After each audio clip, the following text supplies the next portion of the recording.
Hey everybody, this is Vince Miller. Thank you so much for joining me for another devotional. Shout out today to Jay Fair from Melbourne, Florida.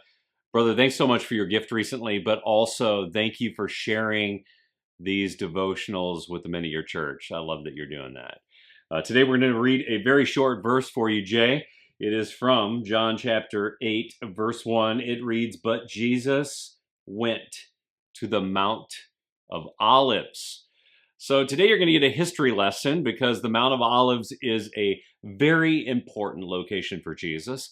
The mountain sits about 800 feet above sea level, looking down on Jerusalem, which lends itself to some of the city's best views. It's where most people would take a picture of the landscape, the beautiful landscape of Jerusalem.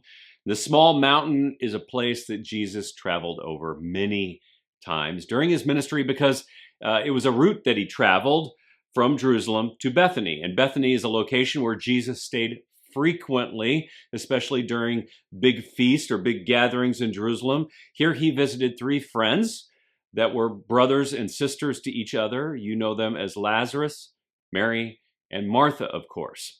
Now, the Mount of Olives is called this because it was peppered with numerous olive trees. Today, there are still 23 of these olive trees on location in a small preserved garden that we still call the Garden of Gethsemane.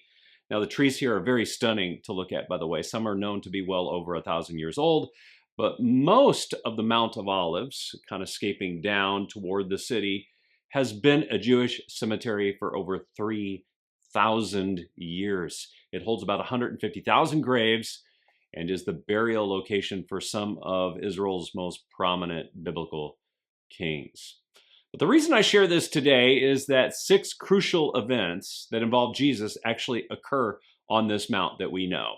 Number 1, Jesus retreated here, as we saw today in John 8, verse 1. Number 2, this is where Jesus gave the Olivet Discourse to his disciples in Matthew 24 through 25. He talks specifically to his disciples about future events and other things.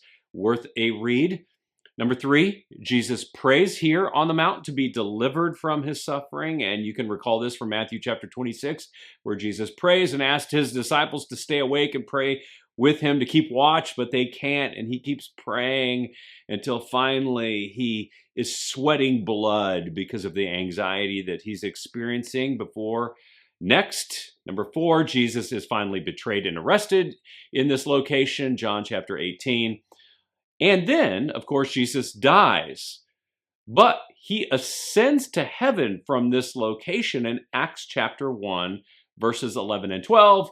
And not only that, Zechariah chapter 14, verse 4 tells us that this, the Mount of Olives, will be where Jesus one day returns. It reads, "On that day, his feet shall stand on the Mount of Olives that lies before Jerusalem on the east, and the Mount of Olives shall be split in two from east to west." Fellas, you know what that is? That's good news, is what that is. So Jesus did some spectacular things here. Now, I listed these things because I want you to see that Jesus was human, just like us.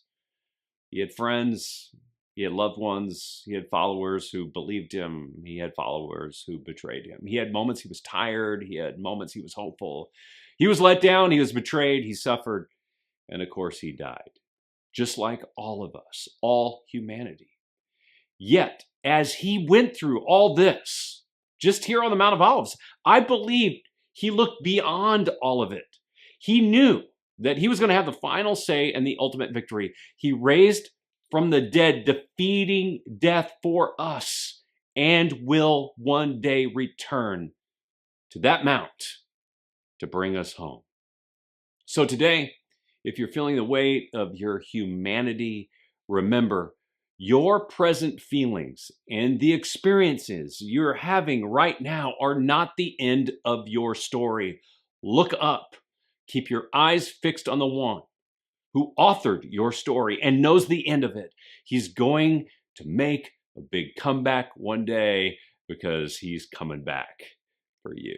I love you guys. I pray this blesses you today, wherever you're at. I'll see you right back here again